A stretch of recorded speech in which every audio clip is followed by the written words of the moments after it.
Hello viewers, আসসালামু আলাইকুম। Welcome to our another video.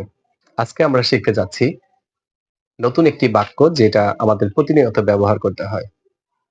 যেমন, আমাকে আমার মতো ঘুমাতে দাও, আমাকে আমার মতো খেতে দাও। এই ধরনের সেন্টেন্স গুলো আমরা কিভাবে তৈরি করব সেই স্ট্রাকচারটা একটু জেনে নিই। প্রথমে লেট দিব প্লাস অবজেক্টিভ ফর্ম, দেন আমরা একটি মূল ভার্ব দিব, ভার্বের base form plus like plus objective form. তো চলুন আমরা কিছু সেন্টেন্স তৈরি করে নিই। আমাকে আমার মতো ঘুমাতে দাও। Let me sleep like me. আমাকে আমার মতো খেতে দাও। Let me eat like me. আমাকে আমার মতো যেতে দাও। Let me go like me. আমাকে তার মতো যেতে দাও। Let me go like him.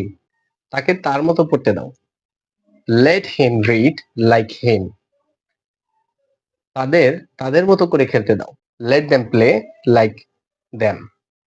তো এই ধরনের সেন্টেন্স গুলো আমরা সহজেই let plus objective form plus ভার্বের present form plus like plus objective form দিয়ে সেন্টেন্সটা তৈরি করতে পারি।